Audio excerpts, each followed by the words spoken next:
Stephen ajaran, wah sini saya jelaskan. Memang karena sifatnya yang akurat, aplikatif dan simple, atau simple, aplikatif dan akurat,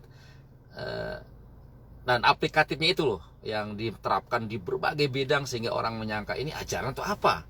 Aplikasinya macam-macam, dari mulai pendidikan, cara belajar, parenting, cara mengajar, cara berbisnis, bahkan mencari jodoh ya, dan bahkan bagaimana mengharmoniskan pasangan suami istri.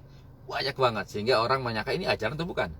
Nah, saya ingin merujuk apa yang dijelaskan sama guru saya, Pak Farid Poniman, Allahumma yarham, ya, doanya untuk beliau karena beliau sudah almarhum, bahwa ilmu itu ada 3 level, dan yang level terakhir adalah ajaran atau world view. Yang level pertama adalah namanya wawasan. Wawasan itu dianalogkan seperti asap. Asap akan cepat hilang jika ada angin saja bertiup sedikit, atau dibiarkan aja akan hilang dengan sendirinya.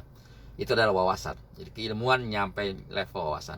Level berikutnya adalah mindset. Itu seperti batu es ya, dia akan cair kalau tidak di lingkungan yang membuat dia terus jadi es, kulkas atau freezer. Nah, level berikutnya akan lebih hebat lagi, lebih tinggi lagi, ada namanya paradigma, sudut pandang.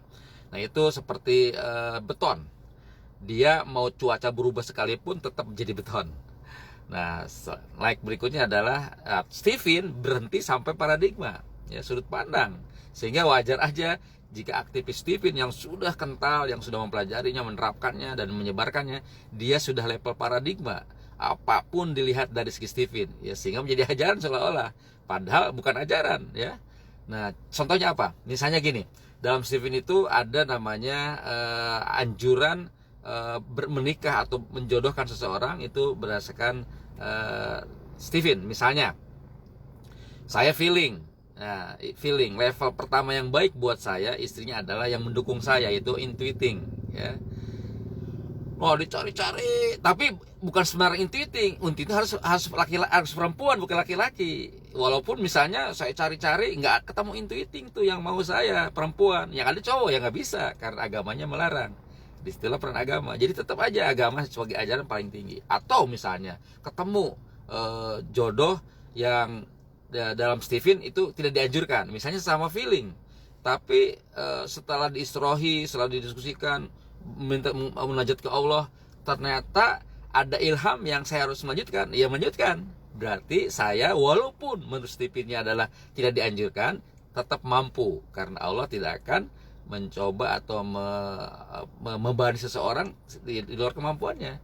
Berarti mampu walaupun secara Stephennya mungkin nggak diajarkan. Nah, itulah yang saya ingin jelaskan, bahwa Stephen memang kesannya ajaran karena dia sudah pada level paradigma, dia bawa ajaran sedikit. Semuanya menyekolahkan anak, mengencarkan kursus, bahkan mencarikan jodoh anak, pasti akan dikaitkan dengan Stephen karena Stephen sudah pada level paradigma bagi aktivis Stephen yang sudah mendalami dan sudah mendarah daging. Oke, terima kasih. Bagi yang pengen lebih jelas tentang Stephen, boleh kontak saya, kita diskusi, bisa kita kopi bareng ya. Terima kasih. Assalamualaikum warahmatullahi wabarakatuh.